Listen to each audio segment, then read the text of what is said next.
GST council द्वारा सिफारिश की गई लोकल स्तर के पैक किए गए व लेबल लगाए गए खाद्यान्न वस्तुओं को कर परिधि में शामिल नहीं करने को लेकर जीएसटी काउंसिल द्वारा सिफारिश की गई लोकल स्तर के पैक किए गए व लेबल लगाए गए खाद्यान्न वस्तुओं को कर परिधि में शामिल नहीं करने को लेकर आज मुंगेर चैम्बर ऑफ कॉमर्स द्वारा वित्त मंत्री बिहार सरकार तारकिशोर प्रसाद को पत्रांक 173/28/2022 के माध्यम से अनुरोध किया गया।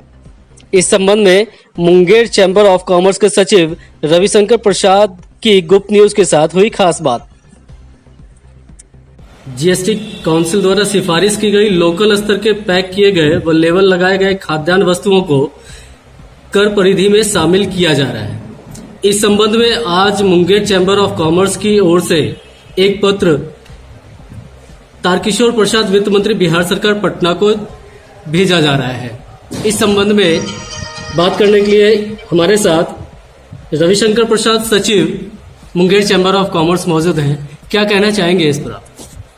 हमने वित्त मंत्री महोदय से यह अपील की है कि इसमें लोकल स्तर के बहुत सारे छोटे व्यवसायी और छोटे निर्माता होते हैं जो ज़्यादातर लोगों के निचले स्तर के और आम जनों के ज़रूरतों को पूर्ति करते हैं। अगर इस पर टैक्स लग गया तो उस पर एक टैक्स का बोझ बढ़ेगा और आम लोगों के ज़रूरतों पर इसका असर पड़ेगा।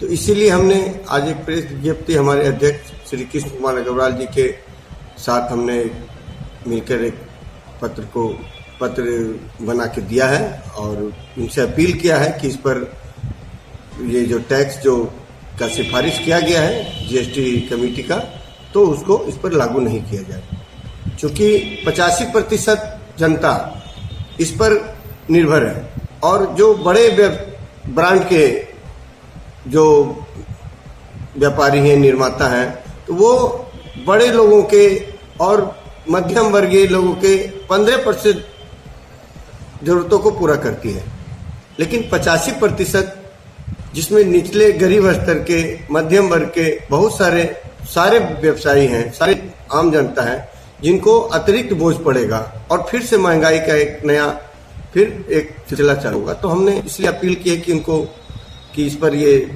और भी इस पर बहुत सारे संगठनों ने इस पर इसका मैंने कि विरोध भी किया है और अनुरोध भी किया है कि इसको लागू नहीं किया जाए।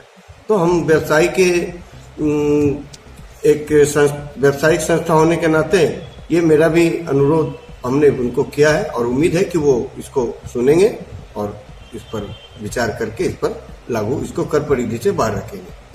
बिचले और निचले स्तर के व्यवसायियों को इससे बहुत बड़ा फर्क पड़ेगा।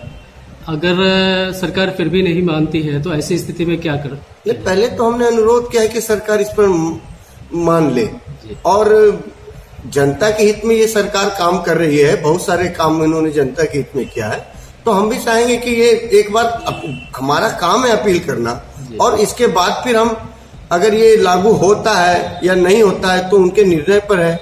अगर लागू होने की स्थिति में आएगी तो फिर हम इस पर उनसे अपना प्रतिनिधिमंडल जाएंगे, मिलेंगे, उनसे फिर से विचार करने के लिए कहेंगे। फिर उसके बाद जो अपना निर्देश होगा जो हमारे कमेटी तय करेगी, फिर हम उसको इस पर हम आगे की रणनीति अपनाएंगे उसके लिए। जी, धन्यवाद।